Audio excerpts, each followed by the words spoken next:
Усім прывітанне, з вами Зміцер Лукашук, і мы абмяркоўваем падзеі ў Беларусі і за яе межамі ў нашым супольным праекце Еўрарадыё і Е-прамова. А абмяркоўваць будзем эканамічныя праблемы. Чацверг чыстай эканомікі будзе ў нас сёння дзень. Сёння ў гасцях на сувязі з намі старшы аналітык Альпары Еўразія Вадим Иосуп. Добрый день, спадар Вадим. Здравствуйте. Даўно мы з вами не бачыліся, шмат тэмаў для абмеркавання назапасілася. Я-то пэўныя такія тэмы для сябе адпісываў, але вот на ваш погляд, што як фінансавы аналітык, што б вы сярод апошняга вылучылі на першае месца самым важным, што вам падаецца? Ну, скорее всего, можно отметить жесточайшие события последнего времени, которые касаются инвестиционного климата. То, что произошло с порталом Тутбай. Ну и кроме того, что это имеет общеполитическое значение, это же, конечно, еще многое говорит о нашем инвестиционном климате и, в частности, об инвестиционном климате ПВТ, да, о том, что вопреки надеждам многих, регистрация в ПВТ не только не является какой-то индульгенцией, а даже наоборот. Вы в одночасье можете стать виновны только в том, что вы были участником ПВТ, и то, что вы воспользовались предоставленными ПВТ скидками. Калі ўжо загаварылі пра інвестыцыйны клімат, то ўсё ж такі, як гэтая сітуацыя можа адбіцца на інвестыцыйным клімаце, які, здаецца, пасля падзей жніўня 2020 года і далей, увогуле, ну, як усе эксперты казалі, і так стаў фактычна нулявы? Ну, на самом деле, да, тут проблема в нашем инвестиционном климате, или, как сказал недавно Кирилл Волошин, инвестиционном климаксе, заключается в том, что с того уровня, на котором он находится, ухудшить его достаточно сложно. То есть понятно, что если мы говорим об экономике, то прийти могут к любому предприятию, или ты не так что-то сказал, или ты не так что-то сделал, а может быть даже ты молчал и все делал так, но твои деньги сейчас очень нужны бюджету. Поэтому я бы не говорил там в терминах, что мы увидели новое дно. Ну, уже достаточно длительное время, как минимум год, да, ни о каком дне в наших реалиях говорить не приходится. И уже просто наступает какая-то черствость в том плане, что своим, мягко говоря, оригинальным поведением властям уже сложно нас удивить. Ну да, але ўсё ж таки вы так вот і не адказалі на пытанне, як, ну вот, куды горш яшчэ можа стаць інвестыцыйны клімат. Вот што, былі ўсё ж таки нейкія чаканні, што нібыта, ну прынамсі так званая ўлада сцвярджае, што яны ўсё ўзялі пад кантроль і хтосьці гэтаму паверыць і мог прыйсці з інвестыцыямі сюды, а зараз ужо не. Ці ўсё ж таки сітуацыя і па сёння такая, что ніхто асабліва так и не имкнуўся бы? Ну, я думаю, говорить о приходе сюда каких-то инвестиций не приходится. Да, в условиях правового дефолта это невозможно. в таких условиях могут прийти только, может быть, какие-то непонятные арабы, которые на самом деле не арабы, а сербы, которые на самом деле не сербы, а белорусы. Да, ну, к инвестициям это мало имеет отношения. Тут имеется в виду механизм по откачиванию денег из Беларуси от белорусов за рубеж. Прийти сюда никто не придет. Да, на что могут влиять последние события? Это может быть на темпы бегства тех, кто уже волей судьбы оказался здесь, да, открыл здесь бизнес, привлек сюда какие-то инвестиции. Ну и каким образом влиять, тоже понятно. Я думаю, эти темпы бегства будут ускоряться. А яшчэ засталіся гэтыя шляхі для таго, каб збегчы? Ну, пока физически границы не полностью закрыты, Ну, я маю на ўвазе пока, фінансавыя грошы вывесці яшчэ можна? ну, на самом деле я не слышал о том, чтобы есть какие-то ограничения на перевод денег за границу, как для физических лиц, так и для предприятий. Ну, паглядзім, тут же ж ужо вось нібыта вінавацяць супрацоўнікаў Тутбая затрыманых у тым, што яны нібыта імкнуліся вывесці грошы. Я, праўда, не зразумеў, ці свае, якія яны зарабілі, ці не свае Тутбая там ці холдынга у латвійскі банк. Вот, а у чым тут, в прынцыпе, нейкі крымінал?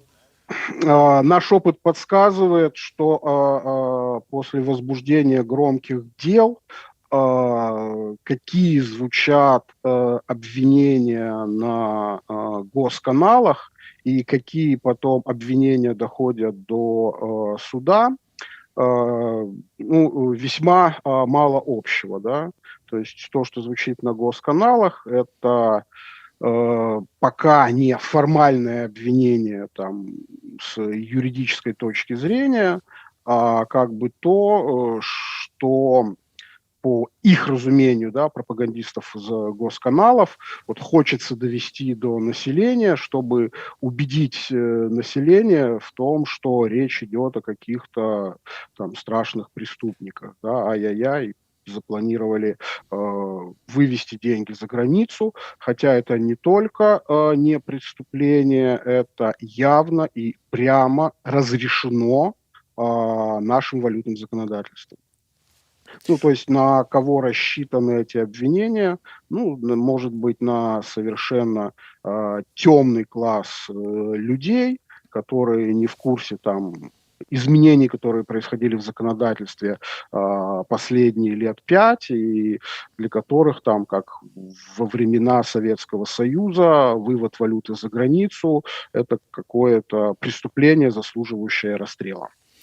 Вы сказали такую фразу по папярэднім адказе, што любое прадпрыемства могуць прыйсці і нават калі яно там нічога не зрабіла, але могуць сказаць, што вот твае грошы нам вельмі патрэбныя. І вот я пра тое, як можа апынуцца, што грошы вельмі патрэбныя. Вось дзень таму на пэўных ресурсах, якія мы на ўсялякі выпадак не будзем называць, з'явілася інфармацыя пра тое, што нібыта ўлада рыхтуе, ну як яны назвалі, вялікае абрабаванне банкаў. А дакладней пра тое, што тыя дэпазіты ў валюце, тыя вот захоўванні, уклады ў валюце, якія ёсць у беларускага насельніцтва, а размова ідзе пра блізу 5 мільярдаў долараў, яны могуць проста ўзяць і забраць. Як вы ставіцеся да такіх папярэджанняў і ўвогуле да магчымасці такіх дзеянняў? Такие предположения, на мой взгляд, выглядят, ну, мягко говоря, не очень реалистично. Если говорить прямо, они выглядят не очень умно. да, люди, которые делают такие предположения, мне кажется, ну, очень плохо представляют вообще, что такое депозит, да. Ну, если говорить о том, что у человека можно забрать, ну, например, можно прийти к нему домой, да, найти 900 тысяч долларов за диваном или там 100 тысяч долларов в ведре с кошачьим кормом, да, и попробовать их забрать. Вот взять в руки и забрать. А если человек принес деньги в банк, они лежат на депозите, то ну, надо понимать, что банки делают с нашими деньгами, да, они не хранят там где-то в ячейке купюры, которые мы принесли, и они даже не хранят их там в виде безналичных долларов на каком-то счете, а валюту, которую мы принесли в банк, банк быстренько кому-то выдаст в виде кредита. Ну, у нас валютные кредиты населению давно запрещены. Это кредит, который банк выдаст какому-то предприятию. То есть вот эти деньги, они не лежат в банке, и на самом деле достаточно сложно прийти в банк и эти деньги забрать, потому что эти деньги в банке не лежат. То есть вот те, кто рассказывают о том, как придут в банк и заберут наши депозиты, да, ну, мне кажется, очень плохо понимают, что такое депозит, да, и плохо понимают основы работы банков. Ну, Добра, ну безумоўна, размова не ідзе пра тое, што вось у мяне, калі я прынёс і ў дэпазіт паклаў там, я не ведаю, там $1000, то прыйдзе нейкі таварыш майор, скажа: так, вот дзе тут Лукашука ці Іосуба дэпазіт, так, дайце ка мне его, вот адкрыў гэты дэпазіт накшталту, як вот, знаешь, сумачку открываюсь, так, вот он и $1000 доклаў, забраў. Верагодны сцэнар описывается вось гэтымі так канспіролагамі таким чынам. 9 чэрвеня у краіне будуць уведзеныя такія валютныя абмежаванні ў адпаведнасці з законам нумар 36.3. І продажа валюты і выдача валютных укладаў будуць цалкам спыненыя. Далей, адмысловым указам банкі абавяжуць выдаваць валютныя ўклады беларускімі рублямі па фіксаванаму курсу. Таким чынам, калі вот я паклаў $1000, а прыйду іх забіраць, мне, маўляў, не аддадуць $1000, а аддадуць рублямі. І, маўляў, таким чынам валюта будзе замарожана, альбо вынята на пагашэнне нейкіх даўгоў, якія мае беларускі бюджэт. Замест гэтага вот нам надрукуюць неабходную колькасць беларускіх рублёў, якія выдадуць нам на рукі замест рублёў амерыканскіх.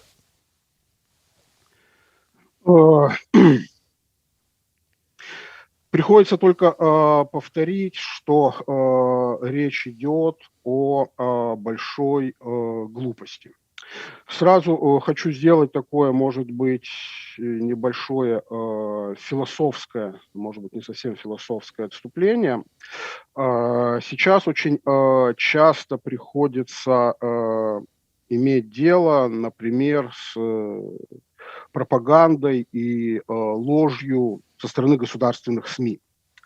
И очень важно вот этой пропаганде и недостоверной информации противопоставлять правильные посылы, факты и отсутствие пропаганды, а не пропаганду с другой стороны. Вот те, кто нам рассказывают о законах, которые вступят 9 июля, ну, было бы очень желательно, если бы они эти законы хотя бы почитали. Я не буду пересказывать коротко, что произойдет 9 июля. 9 июля произойдет окончательная либерализация белорусского валютного законодательства, которая постепенно элементами вводилась последние 5 лет. С 9 июля белорусским предприятиям и белорусским гражданам с валютой можно будет делать все, включая ее отправку за рубеж, включая покупку на эту валюту за рубежом недвижимости, ценных бумаг и так далее. И что важно, на это не надо будет на такие операции просить разрешение Нацбанка, как это было ранее. Просто об этих операциях надо будет потом Национальный банк уведомить. Что касается вот этих ограничений, да, утверждаю, 9 июля Национальный банк не получает в свои руки ни один новый инструмент каких-то ограничений на валютном рынке. Ничего такого, что Нацбанк не мог бы сделать раньше, после 9 июля он тоже сделать не сможет. Де-факто у Национального банка, подчеркиваю, любой страны, есть инструменты в случае каких-то экономических форс-мажоров вводить ограничения на валютном рынке. Ну, для иллюстрации, чтобы далеко не ходить, Украина, 2014 год, явный форс-мажор, и Нацбанк Украины ввел там большое количество ограничений в плане возможности покупки валюты, в плане там каких-то дополнительных сборов при покупке валюты, в плане возможности отправки валюты за рубеж, там, репатриации валюты иностранными инвесторами и так далее. Ну, собственно говоря, никого не удивляет, почему НБУ в 2014 году ввел такие ограничения, как бы всем понятно почему. И как бы берусь утверждать, что вот любой банк, если там на территории страны там начнется, не знаю, война, голод, мор, там непонятно что, иностранная оккупация, очень быстро может ограничить там какие-то правила работы, в том числе на валютном рынке. Так вот, все эти правила и возможности были у Нацбанка всегда. Он мог там и вводить их своими постановлениями, какие-то ограничения могли вводиться указами президента. Сейчас просто это прописано в законе. Да? Ну, отсутствие вот этого закона, который вступает в силу 9 июля, раньше не мешало вводить ограничения при их необходимости. И, собственно говоря, вот с этой точки зрения у нас вообще ничего не поменяется с этой волшебной датой.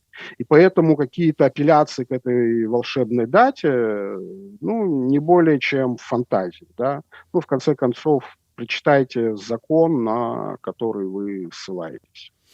Ну гэта не я спасылаюся, а вот Ну, да, ты... да, да, это я и не вам лично адресую, да, адресую тем, кого вы цитируете. Таким чынам, спадар Вадзім, давайте подвядзем рысу под вот гэтай, ну, скажем так, пужалкай. Вы с аднаго боку не выключаете пры неабходнасці ці пры тым, што так вот можа быць скласціся сітуацыя, што могуць быць уведзеныя пэўныя абмежаванні, валютныя абмежаванні, ну там покупка-продажа, там что-нибудь такое, але с самой ситуации, что вот нас возьмуць і абрабуюць у людзей, у беларусаў шараговых, якія трымаюць на дэпазітах нейкія там свае долары, еўры ці тэнгэ, іх забяруць, вот такога, такі варыянт развіцця падзеяў вы выключаете? Ну, смотрите, скажем так, с одной стороны, говоря там о возможных действиях властей, вообще сложно там полностью что-либо исключать. С другой стороны, вот, ну, в какой-то обозримой перспективе, ну, я не вижу причин для того, чтобы они прибегали вот к подобным действиям. Ну, на самом деле, можно вспомнить даже серьезные набеги на банки, на валютные вклады в августе прошлого года, в марте прошлого года. И можно даже вспомнить те сложности, которые были на нашем валютном рынке в 2011 году. Да, и вот в таких, ну, скажем так, критических для банковской системы ситуациях каких-то конфискационных мер не было, принудительной конвертации валюты в белорусские рубли не было, да. ну, несмотря на то, что там в отдельные моменты, скажем так, купить валюту по официальному курсу было невозможно.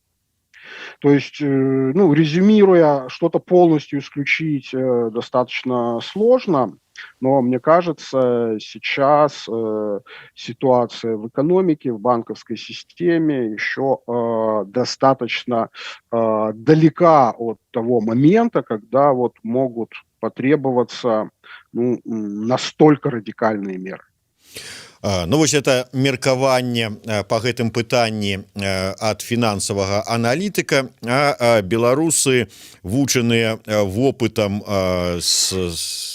не так ужо і даўняй гісторыі акумулюю так вот ввогуле меркаванні, якія выказваюцца у адзін адказ, які вось наш глядач, не магу прачытаць нік, выбачайце, апісаў так: будзе так, інсайдеры выведуць грошы, як гэта было ў Расіі ў 1998 годзе, а астатнія атрымаюць на рукі паперкі аб абавязальніцтве. Ну вось такія чаканні ў грамадстве. Ну, на самом деле, если вспоминать Россию 1998 года, там была отдельная история, это был дефолт, связанный с российскими гособлигациями, причем с рублевыми, и я не помню, чтобы в 1998 году у россиян конфисковывали валюту, или принудительно конвертировали валюту в российские рубли.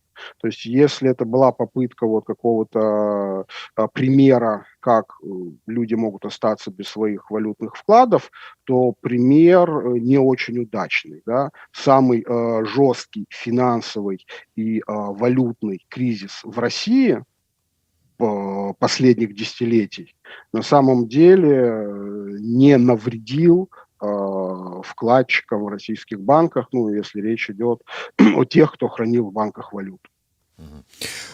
Наталья Герынская, відаць, пазнавата падлучылася да нашай размовы, таму перапугана задае пытанне, з якога числа выходзіць гэты злачынны указ. Ну, вот спадар Вадзім крыху раней казаў, што ў прынцыпе гэты указ, які пачынае дзейнічаць з 9 ліпеня, гэта не злачынны указ, а фактычна указ, які поўную і канчатковую валютную лібералізацыю нам абяцае у Беларусі. Правильно я зразумеў? Да, и формализирует те ограничительные меры, которые и без того у Национального банка или у президента и без того были. Но если позволите, да. Вот очень важный момент, который, я считаю, надо обязательно проговорить. Вот, как я уже сказал, вот сейчас каких-то причин для того, чтобы в обозримом будущем возник валютный кризис и власти там что-то запретили, вот пока причин я для этого не вижу. Но эти причины можно сделать, что называется, рукотворно, причем без усилия властей, да, или без усилия режима. Речь идет о призывах, что, ну, тут логика такая интересная. Смотрите, мы, во-первых, вам обещаем, что после 9 июля будет кризис, да, вы не заберете свои депозиты, поэтому вот сейчас бегите в банки, сейчас срочно снимайте валюту, чтобы не остаться без валюты. Вот на самом деле эти призывы, при одном условии, если на эти призывы кто-нибудь массово поведется и массово откликнется, вот они гарантированно приведут к рукотворному валютному кризису. Надо подчеркнуть, что банковская система любой страны, подчеркиваю, это не особенность плохой и слабой банковской системы Беларуси, хоть в США, хоть в Швейцарии, если одновременно все вкладчики захотят прибежать в банк и снять свои деньги, банки не смогут выдать всем деньги, и наступит жесточайший финансовый банковский кризис. Причины этого, мы об этом говорили в начале передачи, потому что деньги, которые вы принесли в банк, они не лежат в банке, они выданы в виде долгосрочных кредитов, и поэтому, ну, вообще мировая банковская система устроена так, что ни один банк ни в одной стране в мире не может одномоментно досрочно вернуть вклады. Если прибежали люди за вкладами, наступает кризис. Да? Это означает, что те, кто добежали первыми, ну, можно рассуждать о том, сколько первых, да, там 15, 20, 25, 30%, успевают забрать свои деньги, и вот оставшихся в очереди, те, кто стояли за ними, они гарантированно остаются без денег. Меня немножко удивляет вот эта логика и желание, скажем так, рукотворно создать банковский кризис, рукотворно положить белорусскую банковскую систему. Ну, отчасти логика понятна, да, вот банковская система и деньги в банках, там, благодаря этим банкам платят зарплату, условно говоря, ОМОНу, да, давайте разрушим белорусскую банковскую систему, оставим ОМОН без зарплат. Ну, вообще говоря, надо различать, где как бы инфраструктура режима, да, а где инфраструктура государства или общественная инфраструктура. То есть так можно дойти до того, что водопровод существует там для того, чтобы ОМОН пил воду, да, давайте отключим водопровод. Электричество существует для того, чтобы горел свет в квартире у ОМОНа, да, давайте всем отключим электричество. Ну, а дороги, наверное, вообще существуют, да, чтобы по ним ездили автозаки. Ну, давайте разрушим все дороги. То есть на самом деле бороться с инфраструктурой, которая необходима просто для физического выживания населения, это странно, если не сказать глупо. Вот если давайте чуть-чуть продолжим вот эту идею. Люди прислушались к лозунгам, побежать в банки, попытаться снять все свои деньги. В один день в банках пропала валютная ликвидность. Да? Что это означает? Ну, причем она пропала еще до того, как все успели деньги свои забрать, успели первые. Что это означает? Это означает невозможные платежи в валюте. Что такое платежи в валюте? Это белорусы, которые уехали на заработки за пределы страны, не смогут пересылать валюту своим родственникам сюда. Сейчас мы знаем, просто кто-то уехал по понятным причинам за границу, да, и не имеет там работы. Соответственно, белорусские родственники отсюда, которые имеют деньги, не смогут поддержать белоруса уехавшего.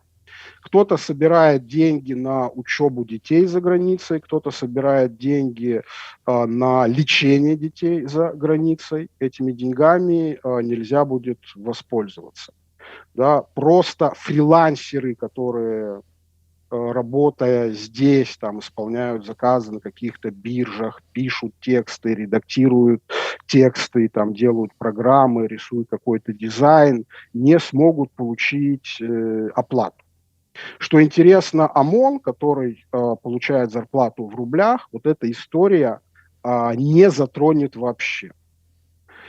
Поэтому вот желающим бомбить Воронеж, да, и уничтожить банковскую инфраструктуру, ну, я предложил бы немножко подумать перед своими призывами, да, ну, попытаться разобраться, кто от этого не пострадает, кто от этого пострадает, кто от этого пострадает больше других. Да, ну і ладно бы Воронеж, а то ж Бобруйск И Воложен. і Воложен, да. Спадар Вадим, от зараз вы выказываліся як фінансавы аналітык. Скажите мне просто, як шараговы грамадзянін, як так чалавек Вадим Осып, вы ўжо свой валютны дэпазіт закрылі, забралі грошы з банка? Ці яшчэ не? У меня не было валютного депозита, у меня был рублевый, и он еще остался. Добре. Важное замечание, да, это не является рекомендацией, это не является там призывом несите все деньги в банк и несите их именно в белорусских рублях. Это частный ответ на частный вопрос. Да, ну это я так крыху паспрабаваў разрадзіць напружаную фінансавую аналітычную атмасферу нашай размовы. Удалось ли? Да, ці атрымалася, не ведаю, а то можа гаспадар Вадзім яшчэ больш напружыўся пасля майго пытання. Вадзім пытаецца, які прагноз па валюце да канца года можа даць паважаны Вадзім? Боюсь, что никакого. У нас условия меняются, какие-то новые удивительные вещи происходят еженедельно, ежедневно. Это слишком большой горизонт, чтобы дать какой-то осознанный прогноз, да, а не просто пытаться играть в угадайку, да, или попасть пальцем в небо. Ну, я сейчас попробую сформулировать, скажем так, несколько основных неопределенностей, да, которые мешают ответить на этот вопрос. Первая неопределенность – это связанная с американскими санкциями против Белнефтехима и того, насколько будут рабочими вторичные санкции, да. Мы знаем вот историю, что якобы Россия не поставляет к нам нефть в прежних объемах в мае, да, но связано это с санкциями или связано это с каким-то политическим давлением, нам непонятно. Активно в правительстве идут дискуссии, насколько сильно надо помогать убыточным госпредприятиям и насколько для этого надо включать печатный станок. Да, исход этих дискуссий не предопределен именно в вопросе мощности включения печатного станка, да, то есть его могут не включать, его могут там включить чуть-чуть, да, вот на донышке, могут его включить во всю мощь, да. Во всех этих вариантах исход для курса рубля будет слишком разным. Поэтому, ну, какими-то цифрами оперировать к концу года я не возьмусь. Я так подозраю, что не толькі до конца года, але і до конца квартала назваць курс, ну, да прыкладу, долара паважаны фінансавы аналітык не рызыкне. Если говорить совсем о краткосрочной перспективе, да, пару недель, это речь идет о конце мая, начале июня, то, вообще говоря, белорусский рубль может даже продолжить укрепляться, да, что он успешно делает с первой декады апреля.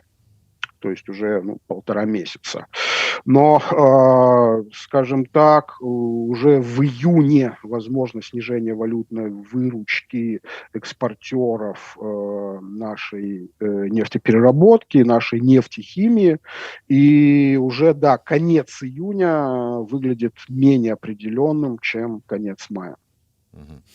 Яшчэ одно пытанне да вас, так, зараз знайду, бо баюся памыліцца. Якое меркаванне спадара Вадзіма о рэквізіцыі рэзерваў АСВ? На самом деле ни о какой реквизиции речи не идет. Ну, для слушателей я поясню, что речь, видимо, идет об агентстве по страхованию вкладов. Ну так. Действительно, была недавно по поводу этого агентства новость. Раньше вот накопленные деньги агентство могло вкладывать в ценные бумаги Нацбанка, в ценные бумаги Минфина. Недавно было изменение, что потенциально оно их может вкладывать и в облигации Банка развития. Тут же пошла версия, что вот у нас Банк развития кредитует неэффективные, убыточные госпредприятия, поэтому эти деньги пропадут, и вкладчики останутся без резервов. Да? Вот проводником этой версии у меня один вопрос. Скажите, а что, наше правительство не кредитует неэффективные убыточные госпредприятия, ну, точно так же кредитует. То есть на самом деле плохо то, что их кредитует правительство, плохо то, что их кредитует Банк развития, но имеем то, что имеем. И на самом деле вложение этих средств в облигации Банка развития, который по сути принадлежит правительству, не создает новых рисков по сравнению с инвестированием этих же средств там, непосредственно в бумаги правительства. То есть я не хочу сказать, что вот эта ситуация очень хорошая, ситуация плохая, но хуже вот с этим последним решением по поводу фонда по страхованию вкладов она не стала. Ну и ни о каком реквизировании речь вообще не идет. Зразумела. Дзякуй вялікі. Ну вось такое меркаванне знанага фінансавага аналітыка з Альпары Еўразія Вадзіма Іосуба. Ну што ж, прагнозаў па курсе валют спадар Вадзім пакуль такіх не даў. Краткасрочна, што кароткатэрмінова, што долар можа нават крыху дакладней беларускі рубель можа нават крыху умацавацца, але сярэдзіны лета магчыма розная. Дзякуй вялікі. Вадзім Іосуб, Зміцер Лукашук у праекце Еўрарадыё і Е-прамовы. Всего доброго.